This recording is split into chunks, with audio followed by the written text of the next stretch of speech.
നമസ്കാരം. യേശു പക്ഷവാത രോഗിയെ സുഖപ്പെടുത്തുകയാണ്. സുവിശേഷങ്ങളിൽ വ്യത്യസ്തമായ വിവരണങ്ങൾ ഇതുമായി ബന്ധപ്പെട്ടിട്ടുണ്ട്. മറ്റു ചില ആളുകളുടെ സഹായത്തോടെ യേശുവിൻ്റെ സമീപം വന്ന രോഗിയെയാണ് ആദ്യ 3 സുവിശേഷങ്ങളിൽ കാണുന്നത്.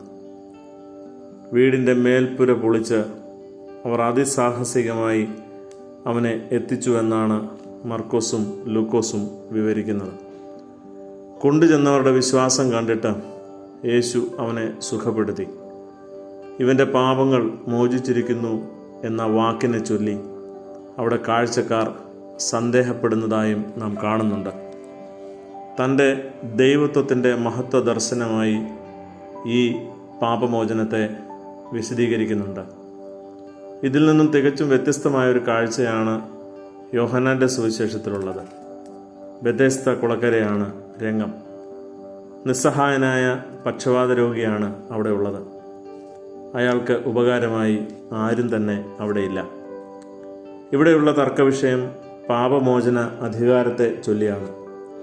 ശബത്തിൽ സൗഖ്യമാക്കിയതും ദൈവം സ്വന്തം പിതാവെന്ന് പറഞ്ഞ് തന്നെത്താൻ ദൈവത്തോട് സമമാക്കിയതുമൊക്കെയാണ്. ക്രിസ്തുവിൻ്റെ രോഗസൗഖ്യ പ്രവൃത്തികളെയെല്ലാം അവൻ്റെ സാർവത്രിക മനുഷ്യരക്ഷാപ്രവർത്തനത്തിൻ്റെ ഭാഗമായി വിശദീകരിക്കുന്ന പതിവ് പാരമ്പര്യങ്ങളിലൊക്കെ കാണാം. സിനോപ്റ്റിക് ഗോസ്പലുകളിൽ പക്ഷവാത രോഗിയെ ചുമന്നുകൊണ്ടുവരുന്ന 4 വ്യക്തികൾ 4 സുവിശേഷത്തിൻ്റെ പ്രതീകമായി പറയാറുണ്ട്. സുവിശേഷത്തിൻ്റെ വെളിച്ചത്തിലൂടെ പ്രയാണം ചെയ്യുന്നവർക്കാണ് ആധ്യാത്മിക ജീവിതത്തെ തളർത്തുന്ന പാപരോഗങ്ങളിൽ നിന്നുമുള്ള വിമോചനം ലഭിക്കുക എന്ന അർത്ഥത്തിലാണ് അങ്ങനെ പറയുന്നത്. യോഹന്നാൻ്റെ സുവിശേഷത്തിലെ ബെഥെസ്ദ കുളത്തിലെ 5 മണ്ഡപങ്ങളെ മോശയുടെ 5 ന്യായപ്രമാണ ഗ്രന്ഥങ്ങളായും സെയിൻറ്റ് അഗസ്റ്റിൻ വ്യാഖ്യാനിക്കുന്നുണ്ട്. ഈ സംഭവത്തിലെ പക്ഷവാത രോഗിയുടെ നിസ്സഹായതയെക്കുറിച്ച് റഷ്യൻ വേദശാസ്ത്രജ്ഞൻ അലക്സാണ്ടർ ഷ്മമാൻ്റെ വാക്കുകൾ നോക്കണം. ഐ ഹാവ് നോ മാൻ എന്നാണ് അയാൾ കരയുന്നത്. This truly is the cry of someone who has come to know the terrible power of human selfishness, narcissism, every man for himself.